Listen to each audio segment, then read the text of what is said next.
Bismillahirrahmanirrahim. Assalamualaikum warahmatullahi wabarakatuh. Hari ini kami akan membentangkan tentang pengurusan talak dan fasakh bagi subjek Fiqh Kekeluargaan Islam PIMK 2333D. Baiklah, ini merupakan ahli kumpulan kami. Yang pertama iaitu saya, Muhammad Aqil bin Abdul Wahab dengan bernombor matriks D22122859, dan saya bersama sahabat saya iaitu Muhammad Zairul Fikri bin Ahmad iaitu bernombor matriks D22122862. Seterusnya, ini merupakan pengenalan bagi perceraian yang bermaksud adalah setiap pasangan yang tidak dapat menyelesaikan konflik akan memilih untuk pembubaran perkahwinan. Terdapat beberapa jenis perceraian mengikut hukum syarak di negara kita, iaitu Malaysia. Namun, terdapat 4 jenis perceraian utama yang selalu digunakan adalah: pertama, talak; kedua, khuluk; ketiga, fasakh; dan yang keempat iaitu li'an. Seterusnya iaitu jenis-jenis perceraian. Yang pertama adalah talak, iaitu melepaskan ikatan perkahwinan dengan menggunakan lafaz cerai, talak, ta'liq talak atau seumpamanya oleh suami kepada isterinya.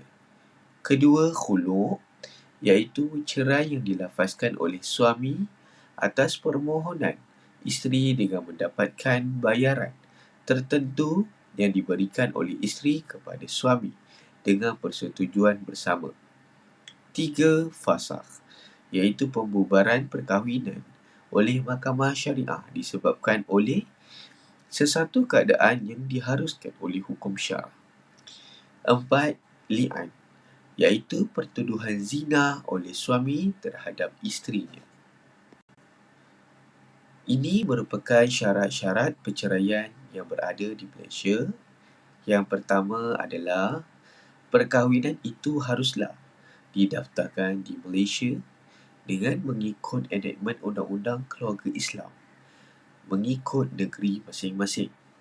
Kedua, pernikahan itu memenuhi hukum syarak.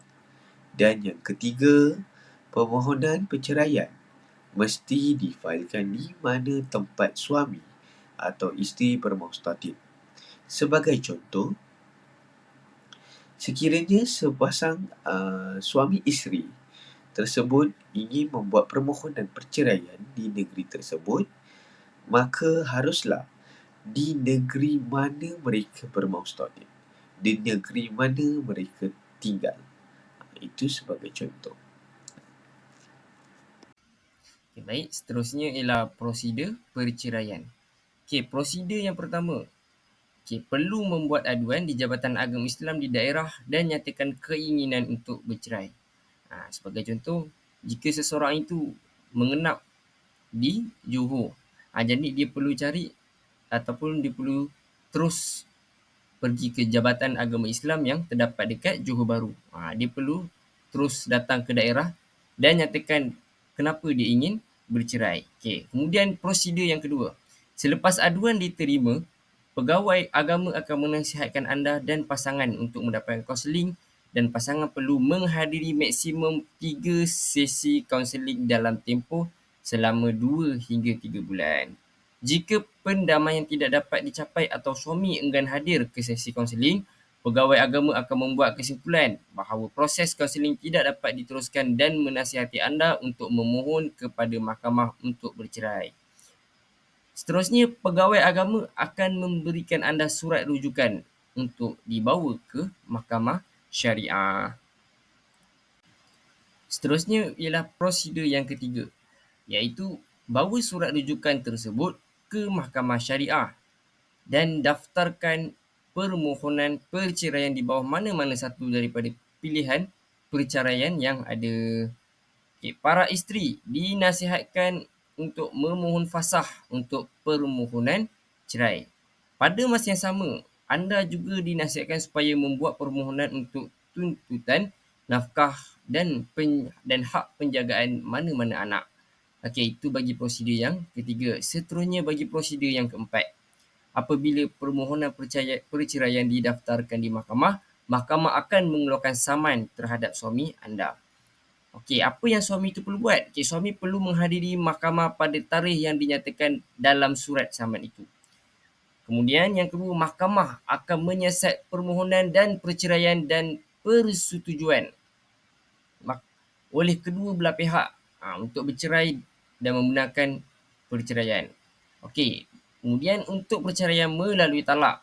Okey, lafaz talak. Jika kedua belah pihak bersetuju, mahkamah akan meminta suami melafazkan talak di dalam mahkamah tersebut. Baik, sekarang ialah tuntutan semasa perceraian. Jadi isteri boleh menuntut hak-hak mereka semasa perceraian. Di antara tuntutan semasa perceraian apa yang kita boleh dapat? Okey, 3 tuntutan utama yang perlu dituntut semasa perceraian adalah yang pertama, nafkah isteri dan juga anak-anak. Jadi si suami ni perlulah memberikan nafkah kepada isteri yang telah diceraikan dan juga anak-anak yang telah dipisahkan. Baik, yang kedua, had hanah ataupun hak penjagaan anak. Okey, dan yang ketiga, harta seperceraian dan juga hak tempat tinggal. Hak tempat tinggal iaitu sesiapa? Bagi si isteri tersebut yang telah diceraikan. Baik, seterusnya ialah nafkah isteri dan anak-anak. Okey, yang pertama ialah nafkah edah. Nafkah edah ialah pembiayaan belanja yang diberikan oleh seorang suami kepada isteri sepanjang isteri berada dalam tempoh edah. Okey, manakala yang kedua, nafkah tertunggak isteri. Jika sepanjang tempoh perkahwinan suami gagal memberi nafkah. Kemudian yang ketiga, nafkah anak dan nafkah tertunggak anak. Jika isteri diberi hak penjagaan anak secara kekal ataupun sementara, isteri juga boleh memohon mut'ah iaitu bayaran sagu hati daripada suami anda selepas perceraian. Jumlah mut'ah akan ditetapkan oleh mahkamah mengikut hukum syarak. Okey, bagaimana ingin mengira cara pengiraan mut'ah? Okey, iaitu dia punya formula dia ialah nafkah harian didarabkan dengan tempoh perkahwinan.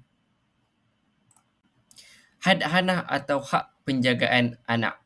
Hak penjagaan anak merupakan hak mutlak seorang ibu semasa perkahwinan ataupun semasa dan selepas perceraian. Sekiranya berlaku perebutan hak jagaan anak semasa perceraian, maka mahkamah syariah adalah badan yang berkuasa untuk menentukan hak jagaan anak tersebut dengan memberikan perhatian kepada perkara-perkara yang berikut. Apakah ia? Okey, yang pertama ialah kebajikan kanak-kanak tersebut. Kemudian yang kedua, kemahuan ibu dan bapa kanak-kanak tersebut. Okey, dan yang ketiga ialah kemahuan kanak-kanak tersebut sekiranya dia dalam peringkat umur yang boleh menyatakan pendapatnya. Seterusnya ialah harta sepencarian. Okey. Bekas isteri berhak menuntut harta sepencarian walaupun harta yang diperolehi semasa perkahwinan hanya daripada usaha suami sahaja. Baik. Kemudian mahkamah akan membahagikan harta tersebut dengan mengambil kira yang pertama, dari segi apa? Dari segi sumbangan tenaga anda terhadap kebajikan keluarga. Yang kedua, sumbangan tenaga anda yang membolehkan suami mengumpul harta. Dan yang ketiga ialah keperluan anak-anak yang belum dewasa. Okay. Yang terakhir ialah hak tempat tinggal. Seorang wanita yang diceraikan berhak tinggal di rumah yang dia tinggal semasa dia berkahwin selagi mana suami tidak mendapatkan tempat tinggal lain yang sesuai untuknya. Okey, oleh itu hak ini terhenti apabila salah satu syarat-syaratnya ini telah tamat. Okey, apakah syarat-syaratnya? Okey, yang pertama ialah jika tempoh edah tempohnya telah tamat. Okey, yang kedua ialah jika tempoh penjagaan anak telah tamat. Okey, yang ketiga, jika wanita itu telah pun berkahwin semula.